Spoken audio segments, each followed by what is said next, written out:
The term Sasquatch originates from the Anglicization of the Salish word Saskets, meaning wild man or hairy man. Creatures matching this description have been sighted in various wildernesses across the globe. You may have heard of Bigfoot, the Yeti, Yowie, and Almas, which are all similar, if not the same species of creature that people claim to see out there. Whenever a person encounters something out of the ordinary, it can be scary. Yet, there is more to fear than that, because sometimes unknown creatures hunt and terrorize. So today I've got for you some allegedly real and creepy encounters with Sasquatches that might make you feel a little less safe in the woods. Enjoy, and be sure to send me your scary stories at darkstories.org so I can narrate them on the show. Also, check out my other show, Freaky Folklore, at eeriecast.com to hear the lore and history of your favorite monsters. Now, let's begin. Bigfoot? From Rango. I've lived in California my whole life. I'm an avid houndsman, meaning I hunt animals using hound dogs. I hunt fox, raccoons, and I used to hunt bears, up until 2012, when it became illegal in California. I was never afraid of the woods, never believed in any myths or legends, and I still don't. But one thing is for sure. On July 7th of 1998, I have no explanation for what in the world my dogs put up a tree. It was incredibly hot in the summer, and going through the thick manzanitas and brush usually forced us to wear long sleeves, so during summer we hunted at night. It was the usual, get up at 2:30, eat, and get the dogs fed and ready to go.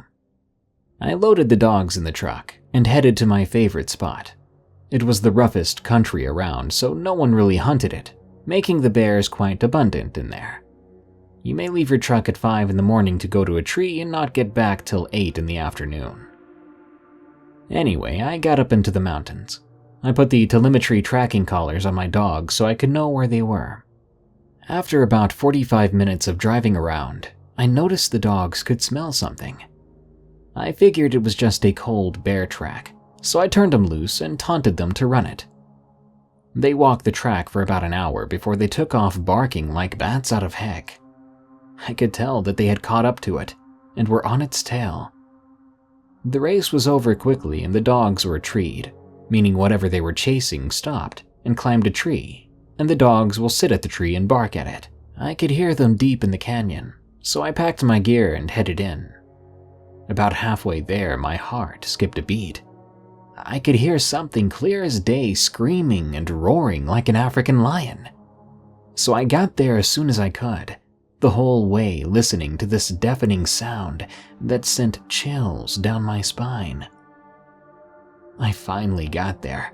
This was one of the biggest trees I'd ever seen, and whatever was up there was causing it to shake back and forth, and the yelling and roaring hadn't stopped. Now, the number one rule of hunting with dogs at night is don't turn on your light at the tree, because whatever's up there will come down and run. It was no bear. Bears don't sound like that, and can't shake a tree like that. And bears are supposed to be the biggest things out here. Or so I thought. After some thinking, I said screw it, and leashed up my dogs and headed back up the hill. I never shined my light up there to see what it was. The whole time I was on my way back, I could hear this thing still screaming and roaring. I was a good 5 minutes from the truck when I noticed from its yelling that whatever this is, it was moving towards me fast. I ran to the truck, loaded the dogs up, and by now this thing was so close I could hear it stomping through the woods. I got in my truck and punched it. The entire way out of the woods, I could hear it yelling and roaring off the road in the canyon. It was so close, I could have hit it with a rock. The scariest thing was that it was keeping up with my truck until eventually I hit pavement and sped up to 95 miles per hour. I never slowed until I got to town. Like I said, I never believed in legends or myths, and I still don't, but that was no bear that chased me and my dogs that night. I'm not saying it's Bigfoot, but I'm also not saying it isn't. Bigfoot in Utah, from Anonymous. Last summer, I went camping in the high Uinta Mountains with my 2 brothers-in-law and my father-in-law. Due to COVID, and my wife and I recently having a baby, it was the first time I'd really gotten out in a long time. I'd recently purchased a new, well, to me, Toyota Land Cruiser, and a new hammock, and wanted to test them out camping. I don't want to give specifics to where I was camping, as it's a bit of a family secret. However, let's say it's remote. It's about 2.5 hours of a drive from where I live in the valley. Once we arrived at our campsite, we unpacked our gear. We were in an area with mature pine trees and aspens. It's beautiful, and a cool 65 degrees or so in the summer. There was still runoff from all the melting snow, and my new vehicle was super muddy, which I didn't mind. We circled our vehicles around the camp to give us a little bit of privacy. Not that we were planning on seeing anyone anyway. I decided to set up my hammock from the top of my Toyota and attach it to an adjacent tree. It was so high, I needed to climb up onto the vehicle just to get in my hammock. I like to set it super high, as sometimes it slides down the tree while you're sleeping, and you end up with your back rubbing on some bushes or rocks. My hammock was probably a good 6.5 feet in the air. I insulated my hammock, as it usually gets cold out at night. I also stuffed my sleeping bag in there. Once I finished with my bed, I began getting the fire ready. I'd finished before the rest of my family had. I got a fire going in no time, and began to roast some hot dogs when the rest of my family came to relax with me. My father-in-law had accidentally cut himself with the axe while cutting wood, and actually drove himself back into town to get some stitches. We expected him to come back, but we weren't sure how long that would be exactly. Despite that incident, we had a nice night in the camp. It was relatively bright outside due to it being a full moon. You don't realize how much a full moon can light up those woods. It's crazy. As we were getting ready for bed, without my father-in-law, a white Silverado pulled up. A park ranger got out and approached us. He was friendly. He wanted to know if we'd seen anyone else since we had set up camp. We told him he was the only person we'd seen for miles. He let us know that a camp a couple of miles away had reported a homeless man going through their stuff and throwing things at them. The ranger was trying to find him. Not only that, but it's pretty rugged terrain and it's possible he could get hurt out here. We told him we'd keep our eyes peeled and didn't think much of it. Besides, we were in bear and moose country, and I had my .45-70 lever-action rifle in my Toyota. That should take down any animal in North America. I felt pretty secure. Not only that, but I had camped in these mountains my entire life, and had experienced all of the wildlife, including a bull moose charge, and a friendly visit with a bear who tried to take some fish I'd caught. Anyway, we all climbed into our hammocks. As I lay in my hammock, I could make out where my 2 brothers were sleeping fairly well due to the full moon. I heard one of them snoring almost right away. It wasn't long before I drifted to sleep too, enjoying the sounds of the wind through the trees and the rocking of my hammock. I awoke in the middle of the night because I felt something hit me. I searched my hammock and found what it was. It was a pine cone. One end of my hammock was attached to a pine tree after all, so I fell back asleep. But then a second pine cone hit me. This time it hit my back. Since I was in my hammock, I could feel it pretty easily. At this point, I was suspicious that my brothers-in-law were playing a prank on me. I peeked out of my hammock and found both of them sleeping in their hammocks. I looked the other direction away from camp into the woods, but I didn't see anything. I was a little bit spooked as I thought about what the park ranger mentioned earlier. I jumped out of my hammock and opened the door to my vehicle to get my rifle. I was gonna cuddle it tonight, just in case. I honestly felt stupid that I was that scared, but I figured it wouldn't hurt anyway. At this point, I also realized my father-in-law wasn't back yet. This made me a little worried that maybe he just went home instead of driving all the way back out here.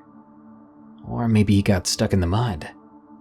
I considered waking my brothers up, but decided against it. I still heard one of them snoring. I crawled back into my sleeping bag, this time with my rifle, and tried to go back to sleep. I would drift off only to hear a noise that made my heart stop. What was it? Was it branches breaking, footsteps, or just the wind? I made a mental note that I didn't really want to sleep overnight in a hammock again. Next time I'd bring a tent. It seems at least slightly more secure. Just then, I noticed headlights coming up the trail, and the distinct sound of my father-in-law's Jeep Cherokee in four-wheel drive. He'd made it back. When he got out of the vehicle, he walked right up to my hammock, not expecting me to be awake. I greeted him and asked how the hospital was. But he seemed panicked. He told me when he pulled up to camp he noticed what he thought was a man in a ghillie suit creeping away from the camp. He knew I had a tendency to put on my ghillie suit and prank them, so he was checking to see if it was me. But he was freaked out to find it wasn't me this time or any of his sons. I felt a chill, and I thought about the pine cones and the sounds I'd heard that I brushed off. We were worried it was the homeless man. Was he crazy, homicidal, or just liked messing with people? Well, we made it through the night unscathed and without further incident. But I didn't really sleep much after that. We stopped at the ranger station the next morning and found the same park ranger there finishing his shift. We told him the homeless man had found his way over to us, and he was wearing a ghillie suit. The park ranger's blood left his face, and I thought that was weird.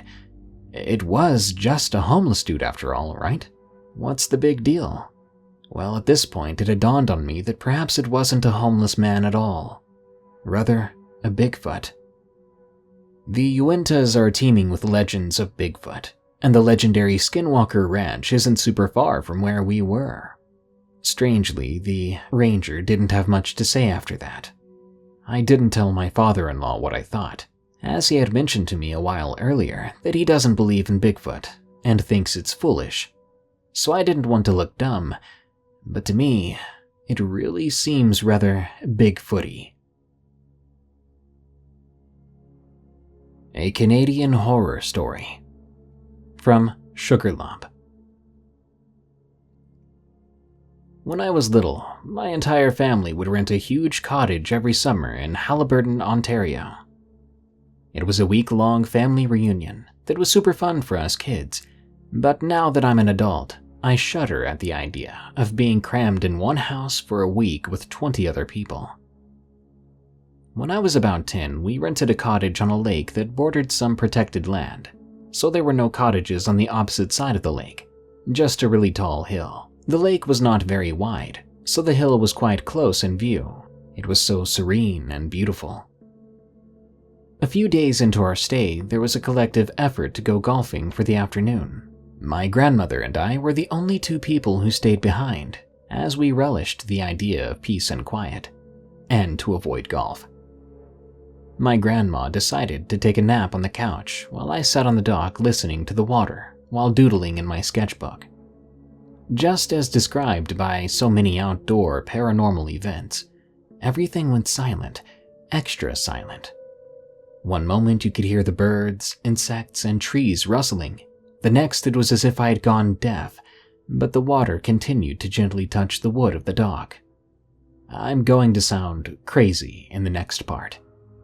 My head shot up to a series of loud booming noises coming from across the lake. Just like in a cartoon when a giant walks, you feel and hear a boom, boom, boom, left foot, then right foot, and repeat. I could see trees rattling high up on the hill, and then out of nowhere, a bone-chilling shriek came thundering down at me. I don't know how to describe it, other than to say it wasn't a normal animal, but also not something a human could muster. I could feel that scream shoot into my body with such intensity that I quite literally shut down from fear. I sat there, frozen, until I heard my grandma smash the porch door open and call out for me. I didn't answer, and she came running over to look down at me on the dock. As she stood there looking at me, confirming I wasn't the culprit to the noise, a massive rock came flying from the trees on the other side of the lake and splashed into the water with a huge aftershock. This time, my grandma shouted for me to get my butt up there, and I felt the will to run return and bolted for her. We locked ourselves in the cottage, and she drew the curtains. She demanded to know what happened, and I explained with tears in my eyes. We sat together in the quiet of the cottage for over an hour, until my family returned from their afternoon of golf. When they got back, my grandma asked me not to tell any of my cousins what happened, as I was the oldest, and I shouldn't just scare them like that. "We should keep this to ourselves. It was probably just some teenagers causing mischief," she said with assurance. When I told my dad about it later, he had already heard the grown-up version, smoothing it over as nothing, and never believed me. My mother, who was not part of this family trip, having divorced many years previous, is Mohawk native and told me stories of monster bears, creatures with skin as hard as stone, and of course the rendition of Sasquatch she heard growing up. She was not concerned by my story, and only commented that we were probably too close to its land, that they meant no harm as long as we didn't come closer. Backyard Bigfoot. From listener. I've seen many animals I haven't recognized, and sometimes I put them in the category of unknown creatures. This one was unlike any creature I've ever seen, but I know it must be a Bigfoot. Not long ago, I was in my room with my cat, Tiger Stripe, who I'd recently got, and named her that because of her tiger stripes on her fur. She's a really chill cat, with the personality of a dog. Anyway, I was in my room reading a book, and randomly lifting my head up to look out the window. Tiger Stripe was in the floor, licking herself vigorously. The place was otherwise quiet. Always quiet. I'm the type of person who really doesn't like very loud noises, and I'm glad Tiger Stripe doesn't really make much noise. The only time she does is when she's hungry. Getting a bit bored, I decided to get off my bed and go into the backyard to sit there, to get some fresh air in my nose. As usual, Tiger Stripe followed me. She always did. Makes me wonder what she'd do if I wasn't around. Off I went, down the stairs, and into the backyard. It was warm, the type of warm I could stand. I rested myself on the chair I've got on the backyard porch. Tiger Stripe flies past me, running around as if she's never been outside forever. I smile. The only thing I hear is the sound of vehicles speeding past, the occasional sound of scampering little animals trying to flee from my cat, and my breathing. It was the afternoon, about to be evening. I was supposed to have a friend over, but due to some problems in her family, she wasn't able to come and join me. Eventually, my eyes began to feel heavy. I'm not sure why. I had just slept not long before. I started a battle between falling asleep and staying awake. It was hard because I didn't want to fall asleep while Tiger Stripe was out and about, running all over the place. What if someone or something comes and takes her away? What if she tried to wake me up, but I didn't respond? Even though I tried to fight back the sleepiness, it won out, and I was out like a light.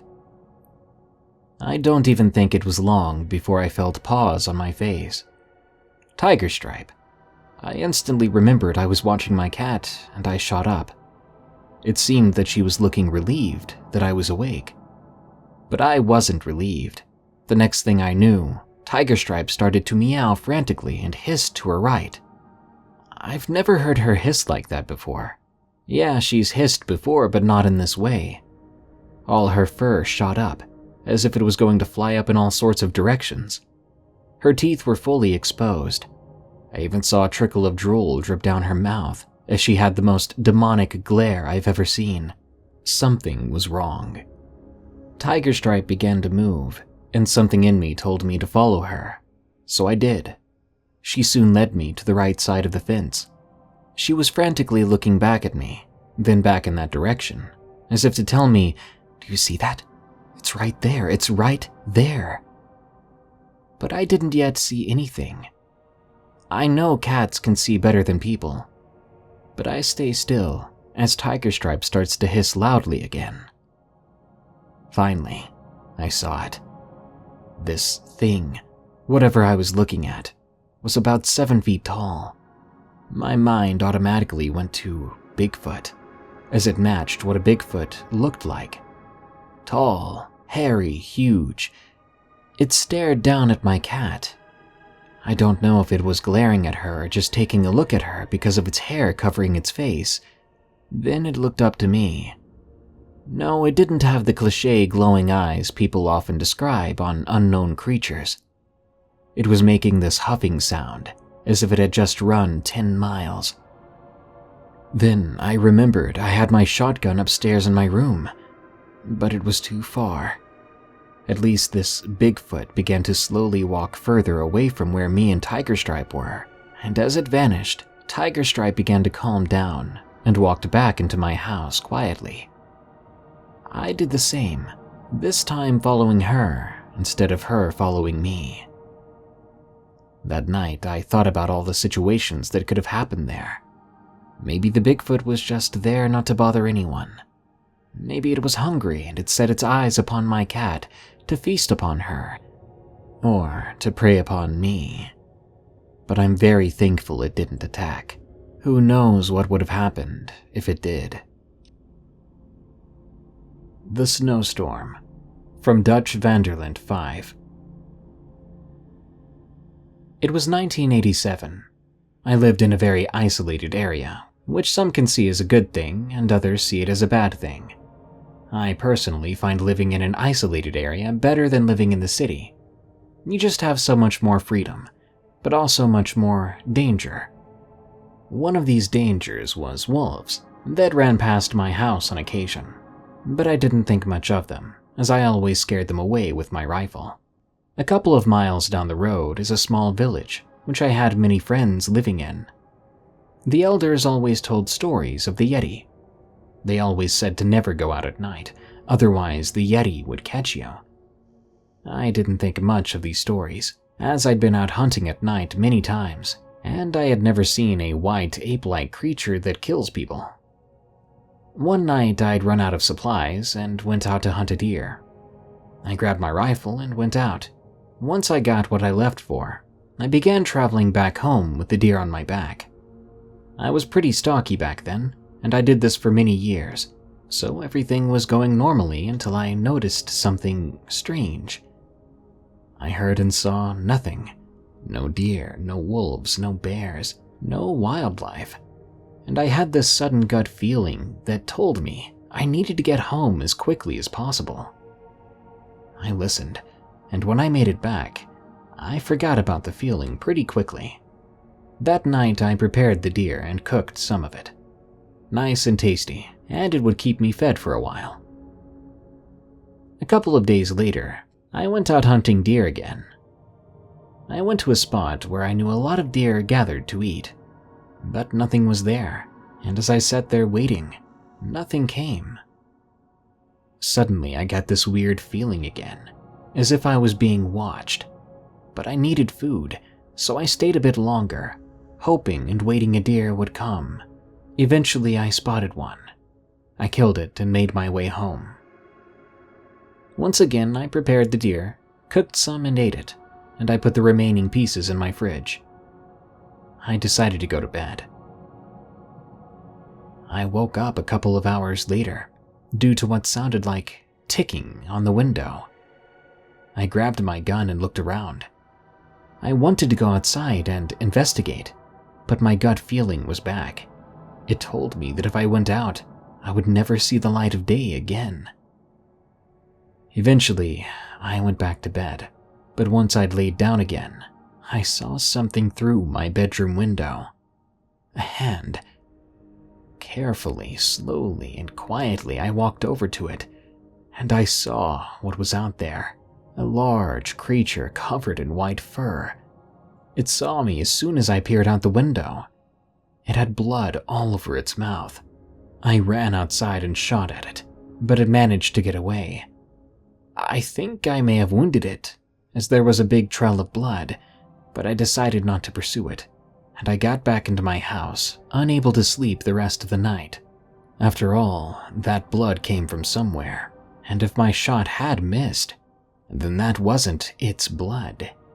If you ever find yourself in the Himalayan mountains at night, beware the Yeti.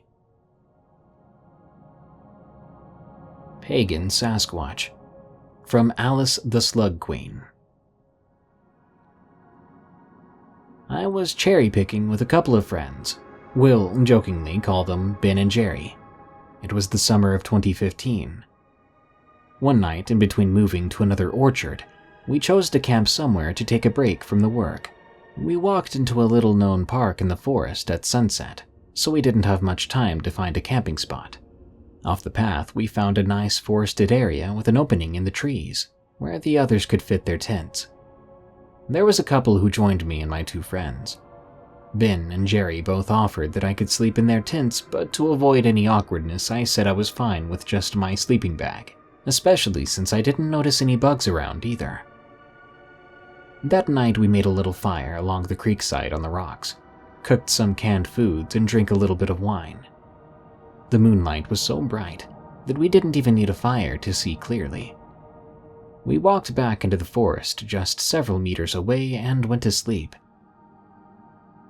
Sometime in the night, I woke up slowly from what sounded like footsteps of a large animal walking down the rocky creekside, closer and closer.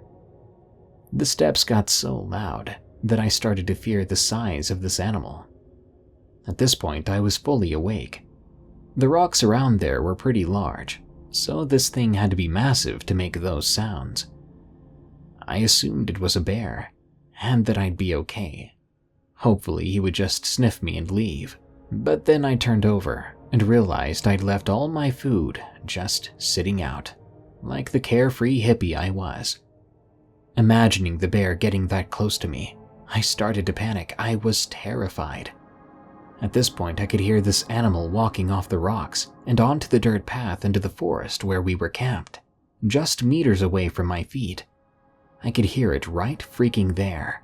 The moon was bright enough I would have been able to see it if I looked up, as where I lay was directly in line with the path from the forest to the creek. I was ready to run. I thought if I continued to lay here, I'm sure it would hear my heartbeat with the amount of fear I felt. I lifted my head and saw nothing but the moonlight reflecting from the creek. I stuck to the plan and I ran over to Jerry's tent. I screamed for him to help me unzip the tent. I was so freaked out. I cried and we heard nothing out there. Why did I see nothing, I wondered. It should have been right there. I heard it walk for so long enough to know it was not a dream. In the morning, my friends found no footprints and didn't believe my story. They said I was dreaming, but I know me. I know what I heard. A dream? Bullcrap. The summer after that, Ben and I were hanging out. I told him I could not stop thinking about that night. I felt drawn to go there again. I wanted to know what I heard and what I should have saw. We drove there one day in the summer of 2016, and before walking into the same forest part that we camped in last year, I told him, I feel like there's something more to this place. We're going to see something else. In the dirt pathway from the creek to our old campsite, exactly where I believed I would have seen the animal, where it sounded like it should have been, there was a large rock with the symbol perhaps burnt into it. I was amazed. I turned around to tell Ben, but I saw him focused on rock formations that I walked past without noticing, all in the area where we'd been camping that one night. They were shaped in huge circles and lines. There were also weird little half-dome structures made of sticks all around us, built against the trees. I told Ben I needed to walk in the other area of the forest where we hadn't been. I felt there was something over there. While walking through, I stopped and got a wave of fear. I felt as if we were being watched. We got through the path to another opening in the forest and saw many more little half-dome structures everywhere. There was a rope tied horizontally from one tree to another, with several strings hanging vertically from it, with wire-wrapped stones, and some with dangling bones. On the tree next to this was a long string hanging from a branch of a bag of bones wrapped in gold silk. I touched it before seeing the bones poking out. That was the point that me and Ben both said we need to leave. We both believed we were being watched. We were so intrigued by what we saw we went back a week later, but I brought my friend Wiz, who practices paganism. He was curious because of a photo of the same symbol on the rock that I showed him. He said it means a symbol of protection. We got to the camping spot and saw the rock formations had changed since the week before. There were now rose petals covering the ground. We were there for only a few moments before a swarm of mosquitoes thickened the air. It was something I've never seen before. I couldn't help but think we were what someone was trying to protect this area from. I'll never forget the intuition that drove me to that place and led me through it. I'll never forget the sounds of the footsteps of that thing. I know someone else is just as drawn to that place as I am. I don't know if I'll ever understand what really happened. I recently watched the horror film, The Ritual, and inside the house they sleep in that terrifies the characters were the same symbols I saw in that forest. Algi's protection, meaning divine protection, sanctuary, and Othala ancestral, meaning inherited property, genetics. My friend believes in the possibility of this animal being a Sasquatch. Stories have told that these creatures have powers to reveal themselves if they choose to or not. That was the weirdest experience I've ever had, that I'm open to any possible ideas.